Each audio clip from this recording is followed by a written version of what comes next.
салому дуруди бепоён ба кулли мухлисони барномаи дар шабакаҳои иҷтимоӣ. Фирдавси Хурсанд тоб хабарҳои варзиширо бароятон мехонад. оғоз мекунем.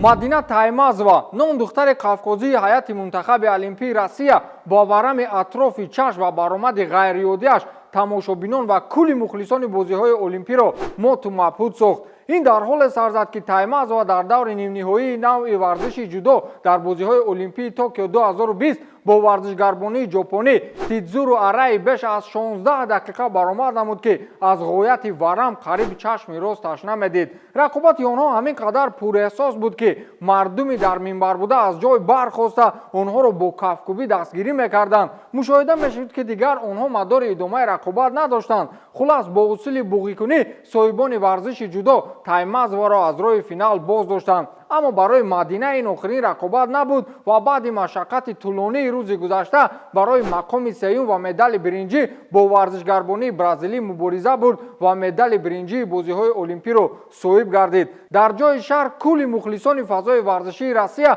аз ҳунарнамоии мардонавори ӯ истиқбол карданд ва гуфтанд ки барои мо медали тиллои олимпиада ҳунарнамоӣ бо ҷасорати ту буд. баъдан ӯ иқрор ҳам омад ки дар рафти рақобат чашми росташ аз ғояти варам лаҳзаҳои охир ба тамомӣ намедид, вале ҷасорат ва нангу номус маро водор кард ки то охирин лаҳзаҳо мубориза барам. баъдан як дӯсти ман ки ҷудочии хеле олӣ аст гуфтамаш ки бо Мадина рақобат намоӣ ғолиб мешавӣ? гуфт ки ҳатман, вале ба шарте чашми чапаш ҳам варам дошта бошад.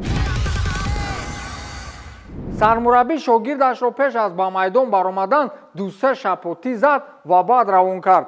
дар рақобатҳои ҷудои бозиҳои олимпии вазни 63 кило миёни бонувон гӯштингирбонуи олмонӣ Мартина Трайдос дар марҳилаи 16-ниҳоӣ вақте ба майдон мебаромад аз ҷониби сармураббӣ мавриди ба қавле латукуб қарор гирифт. аммо ин латукуби бо хусумат набуд. дар навор дида мешавад ки чӣ хел мураббӣ пеш аз рӯи татами баромадан ба рухсораҳои зебои Мартина 2 шапотӣ мезанад ва ӯро метаконад. Мартина дар ин рақобат шикаст хӯрд ва аз бозиҳои олимпӣ канор рафт. баъдан ин наворро худи Мартина ба саҳифаи инстаграмаш ворид сохту навишт ки гумонам ин шапотиҳо камӣ карданд. ман мехостам имрӯз сарлавҳаҳои рӯзномаҳои варзишӣ чизи дигарро нависанд, аммо нашуд. дар мавриди шапотиҳо ҳаминро мегӯям ки ин як оини пеш аз майдон баромаданҳои ман аст. мураббӣ он кореро мекунад ки ман мехоҳам. ӯ танҳо маро бедор мекунад, навиштааст Мартина Трайдос. дар мусобиқаҳо 2 шапотӣ задан оин будааст. бозиҳои олимпику мусобиқаи ба қавле андак-мандак нест. инҷо бо мушту шата задан лозим буд.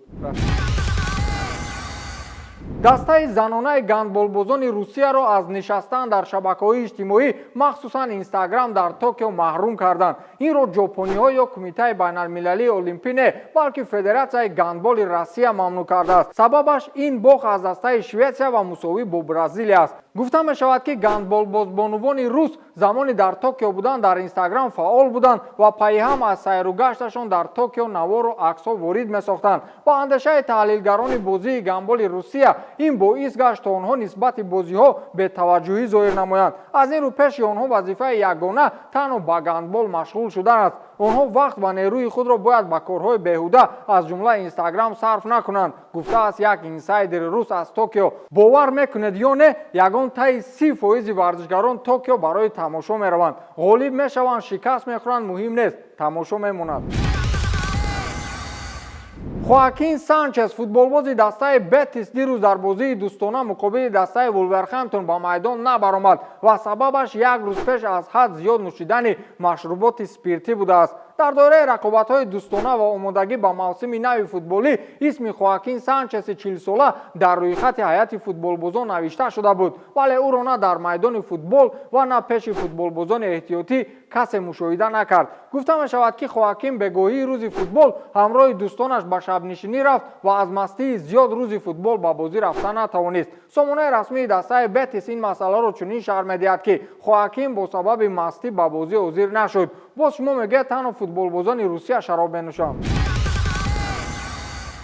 маҷалаи машҳури форс ки ба қавли баъзеҳо молу сарвати одамони машҳурро ҳисобу китоб мекунад, дирӯз раддабандӣ ё худ рейтинги машҳуртарин ситораҳои Русияро новбаста аз касбу соҳа тартиб дод ва онро расонаӣ кард. ин рӯйхати тартибдодаи маҷалаи форс аз рӯи чанд нишон дод: аз қабили даромади яксолаи пулӣ, маъруфияти онҳо дар шабакаҳои маҷозӣ, ҷустуҷӯи одамон дар шабакаҳои иҷтимоӣ аз қабили инстаграму ютуб ва чанд нишонаҳои дигар.